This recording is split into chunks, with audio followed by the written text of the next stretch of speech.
मी आज तुम्हाला माझे डेली रुटीन सांगणार आहे.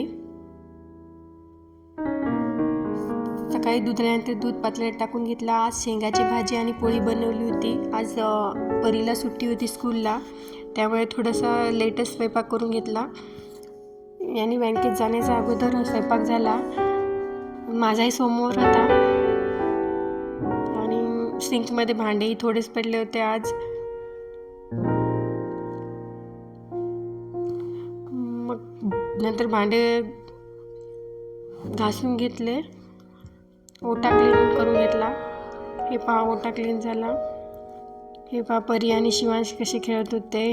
शिवांश घे म्हणत होता मला. नंतर बेडरूममध्ये जाऊन बेडची क्लीन करून घेतले.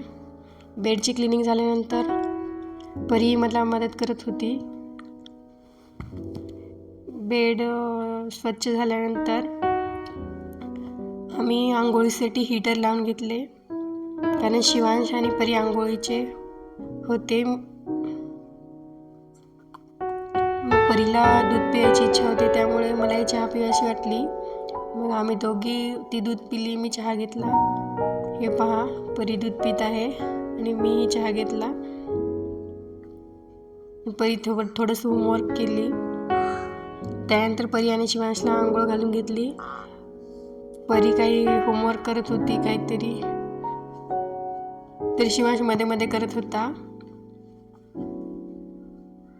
परी होमवर्क करते वेळेस किंवा कोणतेही अभ्यास करते वेळेस शिवांश मध्ये मध्येच करत असतो.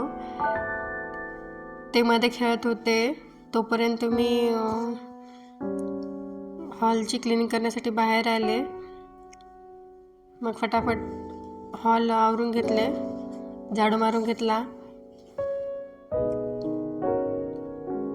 झाडू मारते वेळेस मध्ये मध्ये जाऊन शिवांश आणि परीला पाहावंच लागतं, कारण दोघेही लहान असल्यामुळे काहीतरी होतंच.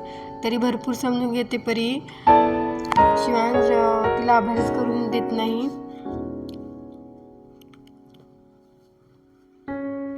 शिवांश 11 महिन्याचा आहे. ते हे पहा, शिवांश आणि परी मधून मधून मी पाहतच असते.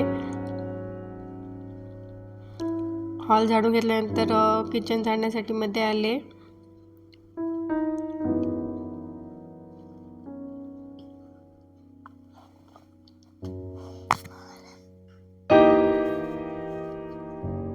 अशा प्रकारे साफसफाई झाल्यानंतर मी पोछा मारून घेतला, कारण आज सोमवार होता. सहसा मी नेहमी सकाळी लवकरच उठून पूजा करते, पण आज परीची स्कूल नसल्यामुळं आणि काल दिवसभर पाऊस खूप होता इकडं, त्यामुळं पावसामुळंही खूप थंड वातावरण होतं. लाईट नसल्यामुळं काल बराच वेळ रात्री लागला झोपण्यासाठी आणि सकाळी उठायलाही लेट झाला. आणि उठल्यानंतर घर सगळे कामं आवरून वेळच झाला. मग नंतर बेलवाले मामाही आले नव्हते. मग बेल आल्यानंतर, कारण काल दिवसभर पाऊस पडत असल्यामुळे बेलवाले मामाही नाही आले. मग बेल आल्यानंतर बेल आवरून बेल नीट करून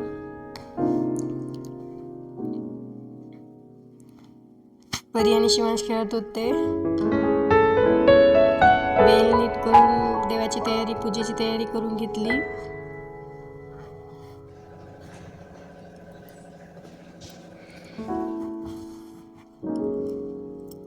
हे पहा, पूजा करून घेत आहे. मी 2-3 दिवस झालं गावी गेल्यामुळं बेल व्हायचं राहिलंच होतं.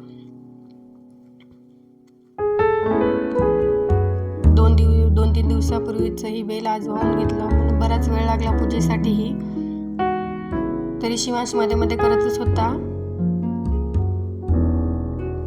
परी शांत बसते, पण शिवांश शांत बसतच नाही, कारण लहान आहे तो, त्याला एवढं समजत नाही. एका हातानेच पूजा करते, एका हातात शिवांश असतो सारखा,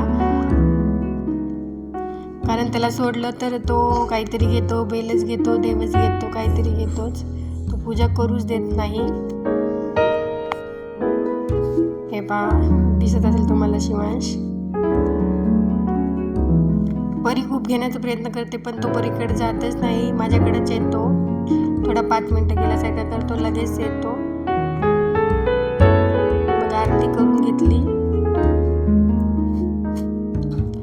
हा माझा पहिला ब्लॉग आहे आणि तुम्हाला हा ब्लॉग कसा वाटला हे नक्की सांगा. मला काही ब्लॉग बनवता येत नाही, पण बनवण्याचा प्रयत्न केला. पूजा करते वेळेस मन प्रसन्न वाटते आणि घरही प्रसन्न वाटतं. परी देवाची पाया पडते, शिवाय आरती जवळ